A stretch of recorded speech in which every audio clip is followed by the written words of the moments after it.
Hello, listeners. This is Kat, and welcome back to Put Your Hands Up Podfics. This will be the continuation of Little Acts of Kindness. This will be Part 95, Chapter 95. I said, all eyes on me.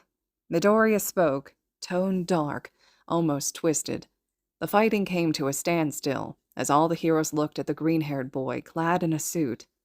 The villain team members had backed away. There, that's better, the boy said, an eerie smile on his face. Now that I have your attention, I want to ask for you to surrender and let us kill you swiftly, he said. Never, Bakugo snarled. Quiet, while your betters talk, Midoriya purred. Juzo shuddered. He didn't know the green-haired boy very well, but the kid was completely terrifying, and he didn't understand why the boy's classmates seemed so surprised by it. Shouldn't they be used to this by now? Now, if you surrender now, your deaths will be quick and painless, but if you choose to continue to put up your pitiful fight, then I'll just have to show you just how flawed your goals are. You keep fighting us. Why? Midoriya asked, tilting his head to the side. He spread his arms out. Look around you, heroes. You have failed. Juzo glanced around, and he startled. Seeing smoke in the distance, the buildings around them crumbled and destroyed. Civilian robots hiding at the edges, holding each other, looking scared. You failed to protect this city, these people. You so-called heroes only tried to stop us, but you failed to do what really mattered most. You never stopped to comfort the scared children, never made PRs about doing what you could to save people and stop this crisis. You never made yourself approachable to the civilians. You failed to be a symbol of safety, Midoriya scolded them. You want to know who I am, what I stand for, why I chose to make an example of your pathetic excuses? Midoriya questioned. Why? Komori asked, head tilted up defiantly at the boy. Midoriya smiled, and Juzo shuddered, taking a half-step back. There was something about that smile, an instinctual urge clawing at him to flee, the way there was a shadowy dragon curled around the boy's shoulder. I attacked your city because heroes have failed to protect the people. This society only continues the cycle of violence we find ourselves in. We're those with weak quirks, mutation quirks, villainous quirks, the quirkless. We're all spat on and beaten down until we're broken. A nation of broken people too afraid to rise up, Midoriya declared, gesturing over to the civilian bots. I am Dream, the dream of those who want to change how society works. I'm the one who will show this world that they can stand up against those that seek to push them down.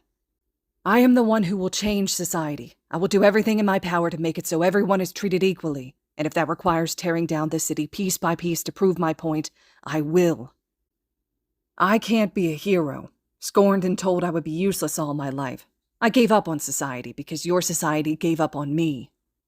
I will bring change, or I will die trying, Midoriya declared. There almost seemed to be a murmuring from the civilian bots around them. Midoriya was grinning at them, and Juzo looked around, realizing during Midoriya's, or rather Dream's, speech, the villain students had surrounded them. Juzo tensed. The speech had been a distraction tactic. He prepared to fight, but red eyes were staring at him. Dream tutted. Not so fast, heroes, he purred, a creepy chuckle coming from him. You stand before us, and you have a choice. Surrender, or suffer the consequences. Fuck you, Bakugo snarled. The green-haired boy tilted his head, and shook his head. The threats of a child who can't figure out how to say what's on their mind, instead cursing at people as if that makes them so big and scary.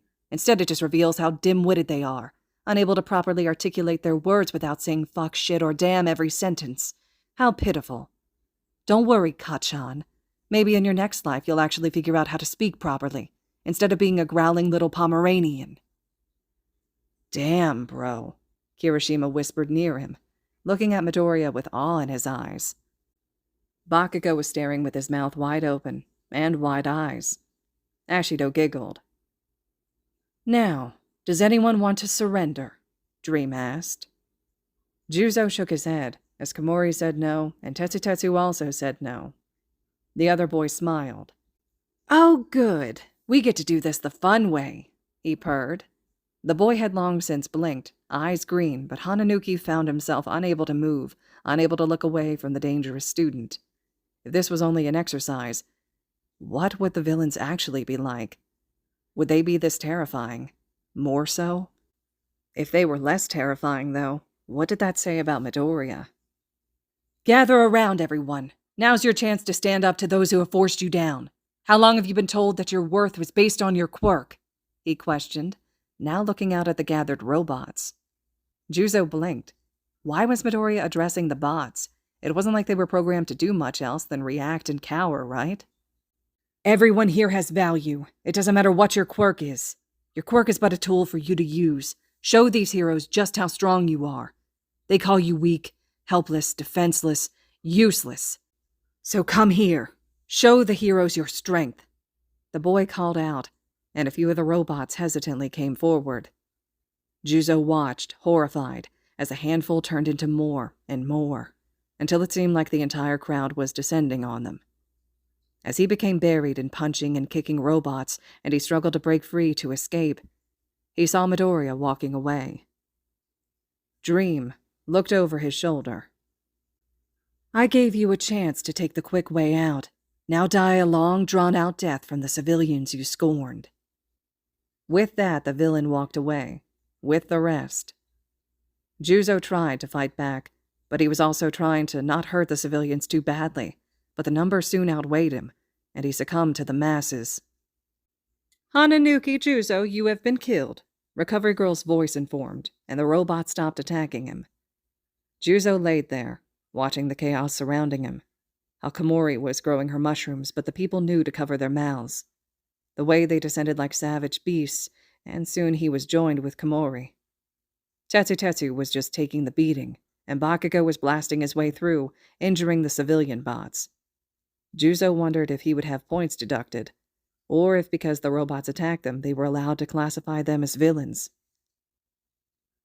Kojiro watched as Bakugo and Tetsu approached, and he stepped forward, but stopped as he saw Midoriya's hand raise. You just don't give up, do you, Kachan? Even when you know you're in the wrong. The blonde jutted his chin out, red eyes glaring. Shut up, nerd. You don't know shit, he said. Oh? Then elaborate. I'm not here to fight you. You want to prove your point because I was an asshole as a kid. Bully, Midoriya stated. The blonde gritted his teeth. Because I was a bully, he said with a hiss. You know the teachers have sent me through the stupid anger management.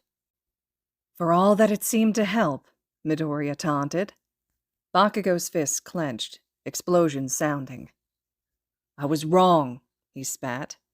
Okay, I was wrong, I admit that. I was a stupid kid who believed that because of my quirk I was perfect for heroics, that I could do whatever I wanted because I was the next #1 hero, that you were just a pebble on my otherwise perfect start, a nuisance in between me and my goals.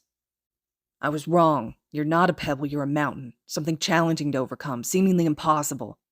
You suffered because of me, because of this society, and it's only hardened you and made you stronger.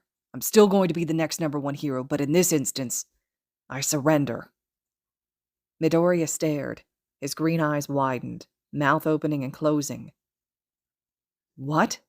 No, this isn't how this works. You don't ever apologize, Kachan, the boy said, seemingly genuinely confused. The blonde flashed a cocky smile. Looks like I proved you wrong, Zuku, he said. Go ahead, kill me, and this stupid exam. Then I'm going to treat you to your favorite restaurant and try to do a proper apology. I'm not sure if I want to go out to eat with you, Midoriya said, all pretenses of being the villain leader gone for now.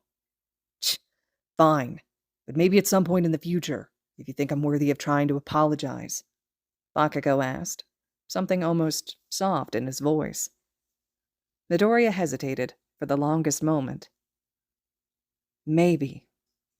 Bakugo nodded, then grinned, more a feral baring of teeth than anything. Dream, was it? If I'm going to die, I want it to be by your hands only, Bakugo said. Any of your minions get close and I blast their faces off. Midoriya shook his head, and Kojiro saw the moment the villain mask slipped back on. Still as cocky as ever, aren't you, hero? he sneered. Nato, Kirishima, take care of Tetsu.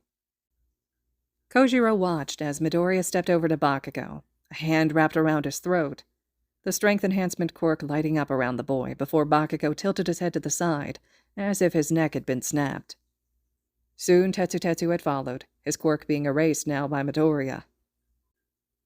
Silence descended for a minute, and then the speakers crackled. The Civil War exercise is now over. Please make your way to the exit. The civilian robots all turned as one, walking away, going somewhere. Kojiro slumped. This was exhausting, he whispered. Koda, who stood next to him, gave a nod. Yeah, he signed.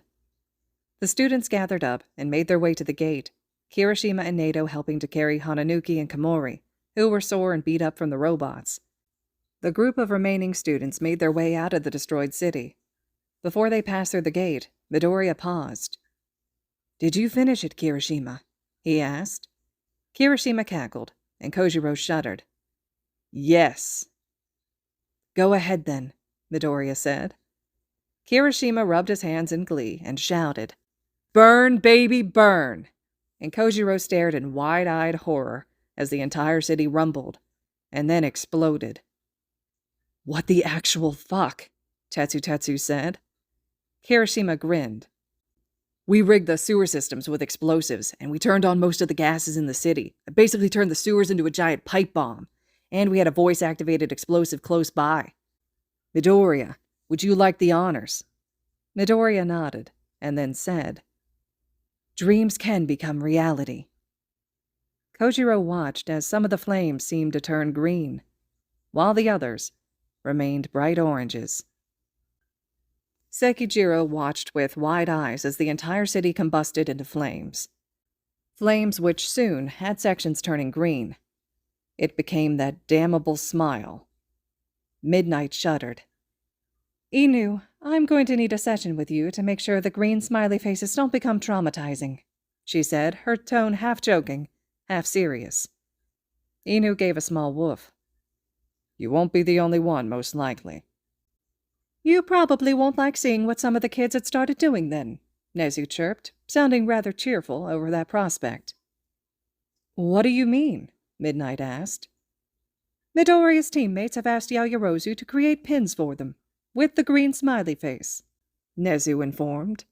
Aizawa groaned, and Sekijiro smirked at the other man. At least my students haven't created cults around them, he taunted. Shut up, the other man said, with no actual heat in his voice. Yamada laughed. Aizawa's students created not just one, but two, he said. Sekijiro hid a smile at the look of absolute betrayal Aizawa shot at Yamada. Really, how anyone was blind to the two's relationship, he could never understand. But if they wanted to keep it on the down low, he wouldn't bring it up. Yamada grinned. Let's go congratulate the listeners, he said. The teacher seemed to realize that they all had jobs they needed to be doing, and got up to go speak with the survivors of the Civil War. While the victors were obvious, their individual scores would still need to be carefully reviewed.